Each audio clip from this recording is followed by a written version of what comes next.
എന്റെ മാതൃക എന്നതായ ഒരു ബോധം കുട്ടികളിലേക്ക് സന്നിവേശിപ്പിക്കാൻ വേണ്ടി സാധിക്കും. അവരെപ്പോഴത് ആത്മധൈര്യത്തോട് കൊടുത്താൽ ആ രീതിയിൽ നമുക്ക് ജീവിതത്തിൽ മാറാൻ സാധിക്കുമോ എന്നുള്ളതാണ് നല്ലൊരു രക്ഷിതാക്കളോട് നമുക്ക് ചോദിക്കേണ്ട ചോദ്യമില്ല. അവിടെ നമുക്ക് പഠിപ്പ് വേണമെന്നില്ല, അവിടെ നമുക്ക് ധനം വേണമെന്നില്ല.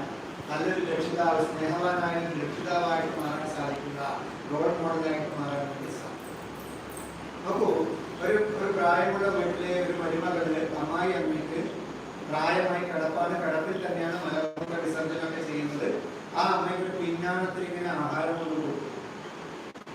പിഞ്ഞാണത്തിൽ ആഹാരം കൊണ്ട് കൊടുക്കുന്നു ആ അമ്മയ്ക്ക്. കട വെച്ചിട്ട് വാതിലടക്കും. ഒരു ദിവസം ആ അമ്മായോട് ദേഷ്യം വന്നിട്ട് ഈ മരുമകള് പിന്നാലെ എറിഞ്ഞ് ഉറങ്ങാൻ വേണ്ടി ശ്രമിക്കുന്ന സമയത്ത് മകൻ പറയണം, അമ്മ അത് പൊളിക്കുന്നു, എറിഞ്ഞു പൊളിക്കരുത്, കാരണം അമ്മയ്ക്ക് പ്രായമാകുമ്പോൾ കുട്ടി കാണുന്നുണ്ടല്ലോ അല്ലേ.